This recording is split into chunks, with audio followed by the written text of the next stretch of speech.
Dear Esther, I sometimes feel as if I've given birth to this island. Somewhere between the longitude and latitude, a split opened up, and it beached remotely here. No matter how hard I correlate, it remains a singularity, an alpha point in my life that refuses all hypothesis.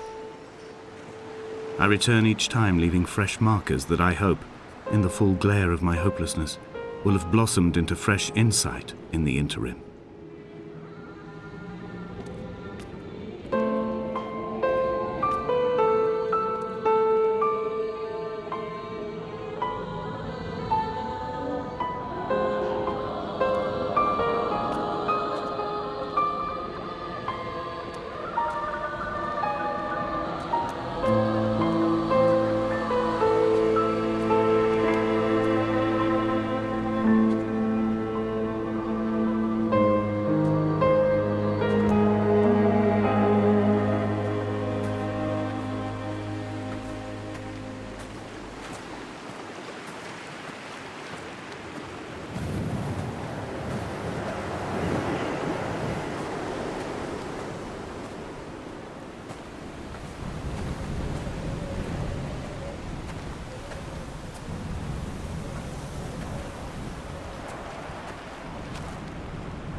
Donnelly reported the legend of the hermit, a holy man who sought solitude in its most pure form. Allegedly, he rode here from the mainland in a boat without a bottom, so all the creatures of the sea could rise at night to converse with him. How disappointed he must have been with their chatter. Perhaps now, when all that haunts the ocean is the rubbish dumped from the tankers, he'd find more peace. They say he threw his arms wide in a valley on the south side, and the cliff opened up to provide him shelter. They say he died of fever 116 years later. The shepherds left gifts for him at the mouth of the cave, but Donnelly records they never claimed to have seen him. I have visited the cave and I have left my gifts, but like them, I appear to be an unworthy subject of his solitude.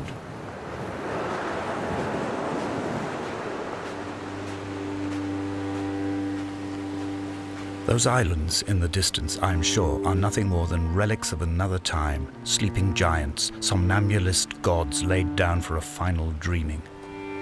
I wash the sand from my lips and grip my wrist ever more tightly. My shaking arms will not support my fading diaries.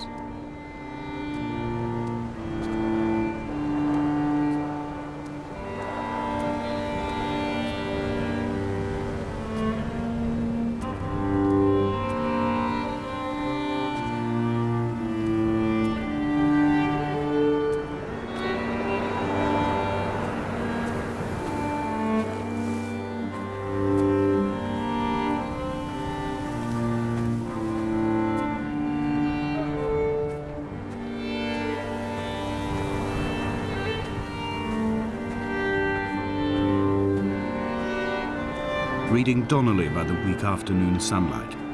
He landed on the south side of the island, followed the path to the bay and climbed the mount. He did not find the caves, and he did not chart the north side.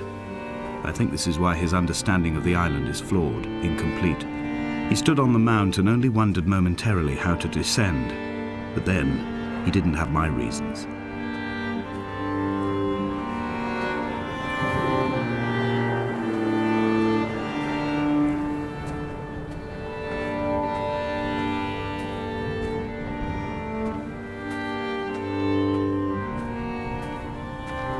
When someone had died or was dying, or was so ill they gave up what little hope they could sacrifice, they cut parallel lines into the cliff, exposing the white chalk beneath.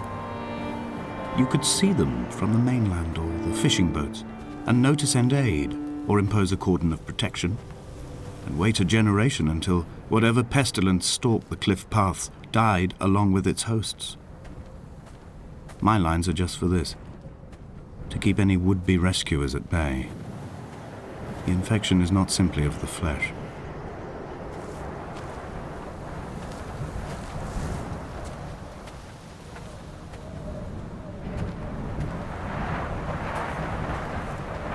They were God-fearing people, those shepherds. There was no love in the relationship. Donnelly tells me that they had one Bible that was passed around in strict rotation. It was stolen by a visiting monk in 1776, 2 years before the island was abandoned altogether.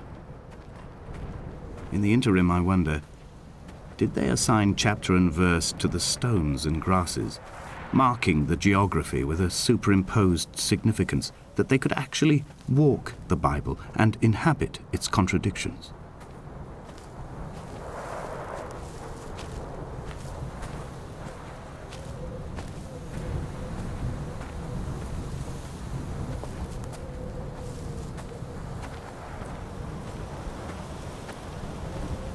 Dear Esther, I met Paul.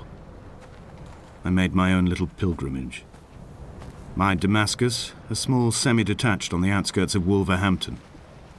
We drank coffee in his kitchen and tried to connect to one another.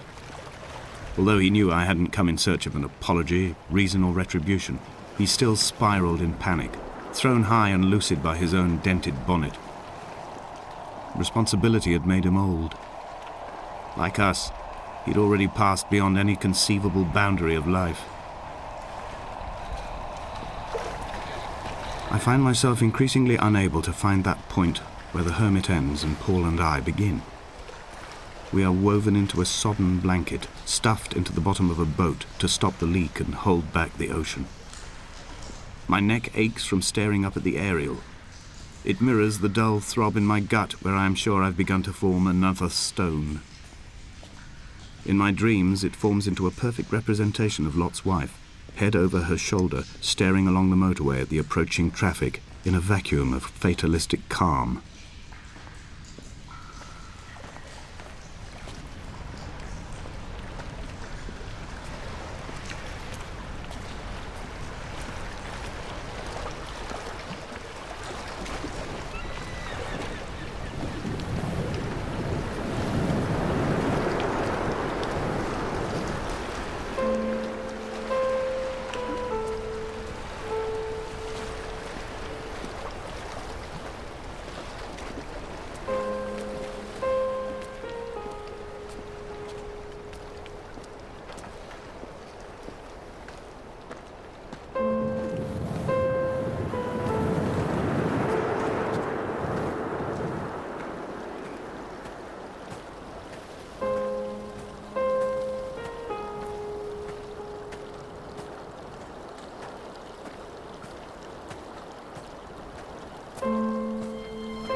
I've become convinced I am not alone here, even though I am equally sure it is simply a delusion brought upon by circumstance.